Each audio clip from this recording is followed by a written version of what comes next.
Hey there, and welcome back to Eklektisch. Today's episode is actually episode number 10. We are coming very close to the end of season 1. I plan on making one more episode and then we'll get into season 2. Today I'm going to be talking a little bit about none other than the first High Priestess alive that we know of. It is none other than Enheduanna herself. She was actually the first poet, the first author, and the creator of some of the first prayers in humanity. And if that wasn't impressive enough, she was also claimed as the high priestess who served the goddess Inanna and the moon god Nana.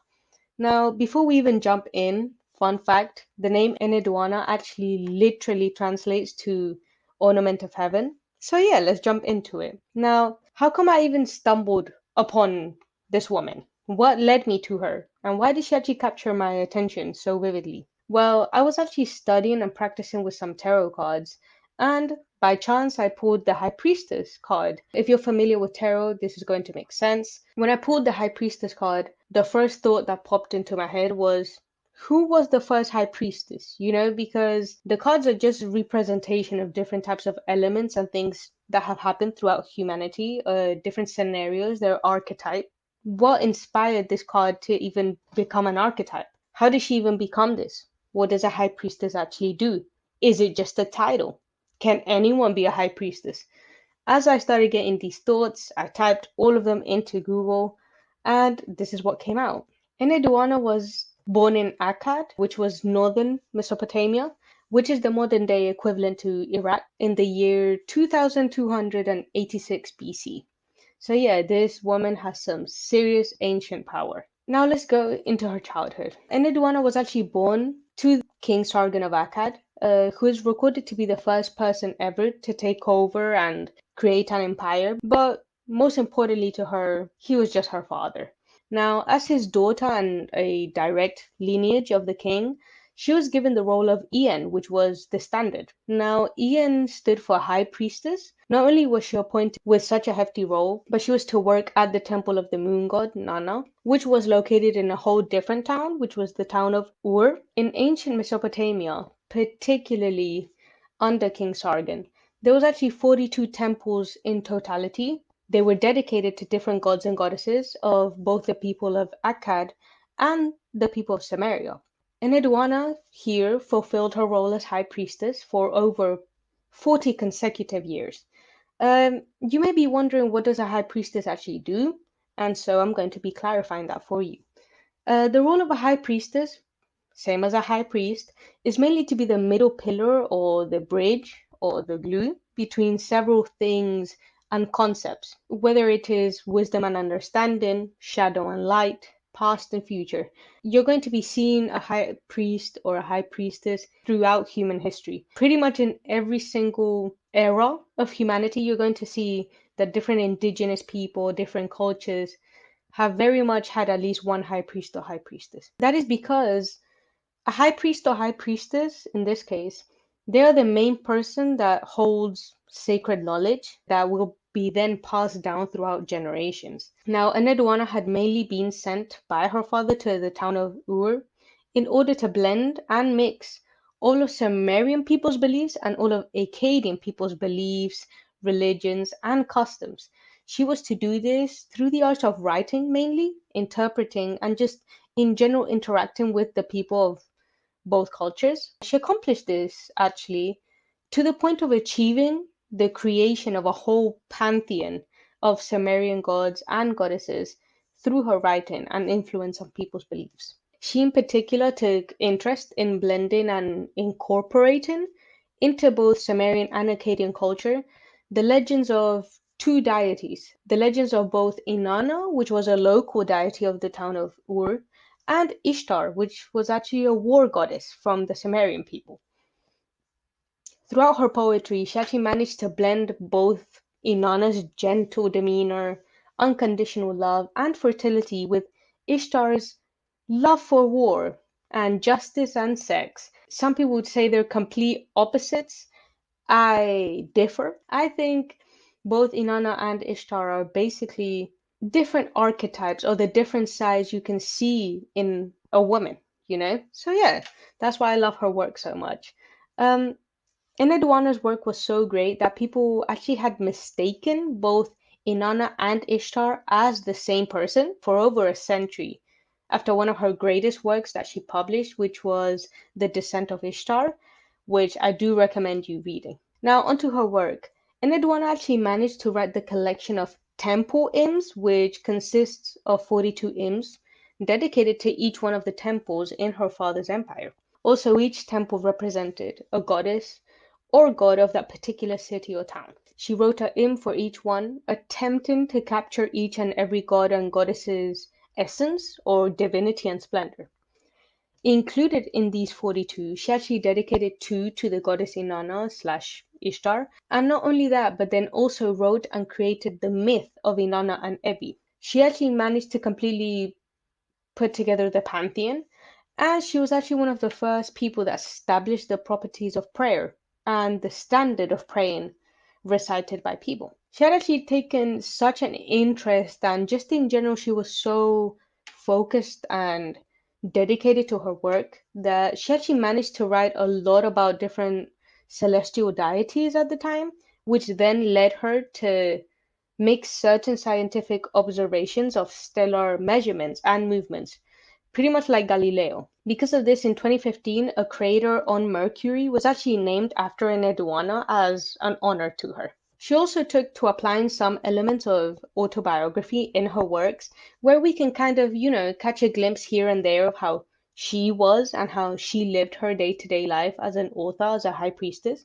Sometimes she describes getting writer's block. Sometimes she describes or talks a little bit about the struggle of putting into words what certain gods and goddesses conveyed to her, even her journey with jealousy from her peers and people in the Giparu temple where she stayed. On to the jealousy and exile. After becoming such an impressive and unconditional influence in literature, in the arts, and poetry, apparently some man that worked in the same temple as Enheduanna herself had a bone to pick with her. His name was Luga Lanes. I actually did some research on him, and this man, he was a man of wealth, basically, and he apparently had become increasingly bitter with the fact that Enheduanna had acquired such a large influence over people's belief and in general the belief system of Mesopotamia.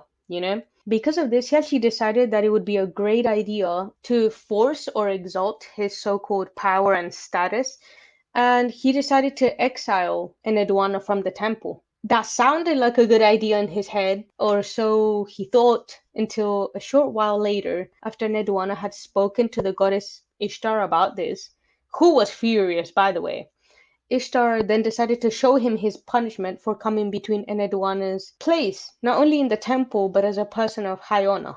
She was a high priestess. This is not a common person. Because of this, she then proceeded to completely flood and move mountains until her dear Enheduanna's honor and position as a high priestess was given to her once again. Enheduanna actually writes more in detail about this. Enheduanna actually writes more in detail about this, about her, her feelings of grief or her feelings of inadequacy or her feelings of rage in the poem of The Exaltation of Inanna, which still influences people, more so women in particular, almost 4,000 years later, because we can still relate to this nonsense. Her work also not only influenced, but also showed how diverse Mesopotamian people were at the time, and how diverse was Enheduanna herself as a woman, as an individual, but also her views of the world and the people around her. In many of her poems, she's very open to talk about men, women, androgyny, and genderless people, which is something we're still, discussing nowadays. She describes in detail about all of these. And she actually talks a little bit about people who dress on one side of their bodies as women and on the other as men. Basically, this was to convey both their masculinity and femininity, really appreciate both at the same time. She describes how the goddess Ishtar, because of her power, could actually turn any man into a woman and any woman into a man, which she actually did once people decided to enter her temple, which we could talk about another day. And Enheduanna managed to do a whole lot of things. However, she practically also invented the whole taking ownership of your work, or signing your work. When she finished the 42 temple hymns, on number 42, instead of finishing her poem with a few dots or whatever as her previous 41 poems had. She actually finished her poem by saying the following, and I quote, "The person who bound this tablet together is Enheduanna, my king, something never before created." So she knew exactly the move that she had just played. And I love that. After such a prominent life and dedication to her work, working day and night, performing in the daytime, her art, and actually receiving the praise that she deserved, she then actually continued influencing people in Mesopotamia even under her brother's rule later on in her life. Whilst the town of Ur was under her brother's rule, however, suddenly a coup d'etat occurred, which, if you don't know what that is, because my French sucks, it is when a group of people actually go against the government. Typically, it's a group of either military men, a group influenced by a dictator. So, yeah, it's when these types of groups of people go against the government, and not only do they go against it, they actually take over for at least 7 days. And here, in the middle of this coup d'etat, she was forced into exile by Sumerian rebels. Her cause of death is actually pretty much unknown. However, a few centuries later, archaeologists found her body buried in the Temple of Giparu, where her remains were very much taken care of. She was pretty much intact. This is evident as she was found buried amongst royalty. I hope you enjoyed this episode as much as I did, because I found it very interesting how little women are talked about in history in general. And second of all, how little credit we get for everything. It was very fascinating to read about such a particular woman, because if you actually try or attempt to imagine her, I imagine her as such a regular woman, just working at a temple, doing her business. But the amount of knowledge this woman had, I think she has practically no competition in her field. It's kind of bittersweet and frustrating, the fact that in school they didn't really teach us anything about women most of the time. And not only that, but they didn't really give any type of credit, or they strip women of their credibility mainly because of their gender, which still happens today, and it really, really infuriates me. It's really fascinating and yet insanely cruel what people will do in order to cover up women's power and influencing humanity in general. Which, in general, let's be quite clear here, humanity wouldn't exist without women in general. Who's gonna get pregnant? Who's going to bear the children? Everyone is born a woman, and then your X chromosome changes and you turn into a man. So, it just kind of infuriates me how little women are respected in history, because there would be no history without women. So, I don't know. For season two, I was planning, or my initial idea was to kind of, talk about now great men, which there's been a lot of amazing men in history. However, I feel like they've been talked about enough. And because of this, I'm actually going to be taking a different type of route, mainly to not stick so much to one subject. It is eclectish after all. I want to talk about a range of subjects. And yeah, thank you for listening. I hope you enjoyed this episode. I really enjoyed it. I feel like it gave me a great insight into what being a woman really is. And yeah, I hope it inspired, if you are a woman, which most of the audience is, 91%. I hope you enjoyed it, and I hope you get some sort of inspiration through this. And you can really just empower yourself, because if a woman created literary work, was the first poet, I think we can all agree that, women have power. We just need to really tap into it. So, yeah, thank you and goodbye.